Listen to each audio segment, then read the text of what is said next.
Simple theory, understanding how electricity works. Electrical current is actually the movement of electrons flowing along a conductor in much the same way as water flows through a pipe. The same fundamental principles apply in the same way. The bigger the pipe, the more flow it can handle. Conversely, smaller pipes can handle small supplies.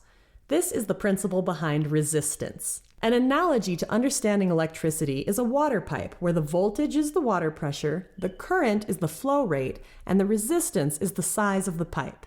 Current, or the flow rate, or amps, is equal to the voltage, or water pressure, or volts, divided by the resistance, or the size of the pipe, or ohms. Amps equals E over R. Current equals flow rate equals amps equals I. Voltage equals pressure equals volts equals E. Resistance equals pipe size equals ohms equals R. Let's see how this relation applies to the plumbing system. Assume you have pressurized water coming out of a garden hose. When you increase pressure, more water comes out of the hose. Similarly, in an electrical system, when you increase the voltage, pressure, volts, or E, the current, or flow rate, amps, or I, increases. Now, assume you increase the diameter size of the garden hose. More water will come out of the hose. Similarly, when you decrease the resistance in an electrical system, the current flow increases. Power. Electrical power is measured in watts. In an electrical system, power, or watts, W, is equal to the voltage, V, multiplied by the current, I. To understand power, think of taking that water pipe and pointing it at the top of an old water wheel.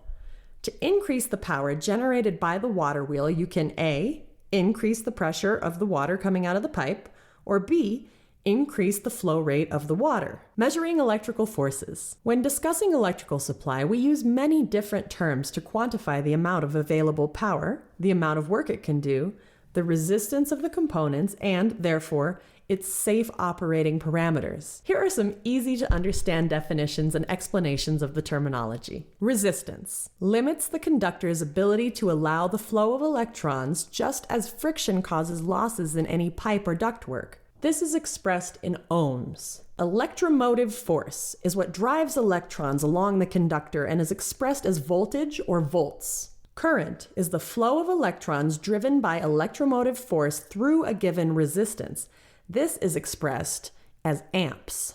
Power is the amount of work that the electrical flow can do. This is expressed as watts or kilowatts, which are 1,000 watts. Ohm's laws. George Simon Ohm was a German physicist born in Erlangen, Bavaria on March 16, 1787. Ohm started his research with the then recently invented electric cell invented by Italian Count Alessandro Volta. Using equipment of his own creation, Ohm determined that the current that flows through a wire is proportional to its cross-sectional area and inversely proportional to its length. Using the results of his experiments, Ohm was able to define the fundamental relationship between voltage, current, and resistance. These fundamental relationships are of such great importance that they represent the true beginning of electrical circuit analysis. Unfortunately, when Ohm published his findings in 1827, his ideas were dismissed by his colleagues. Ohm was forced to resign from his high school teaching position, and he lived in poverty and shame.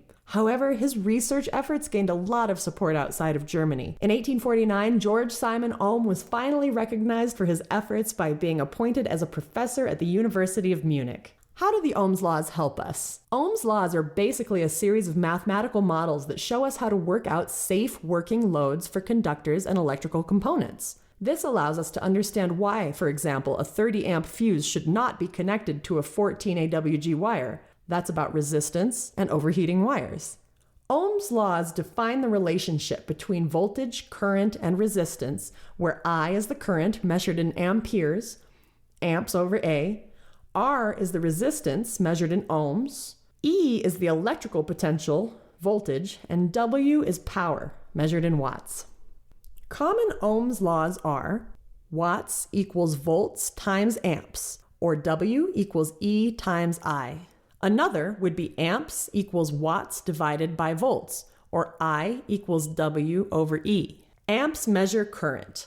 The volume of the current, the number of electrons flowing past a given point per second, is measured in amperes or amps. Volts measure pressure. The pressure under which electricity moves is measured in volts. Electricity arrives at household circuits at a pressure of 120 or 240 volts. Watts measure power.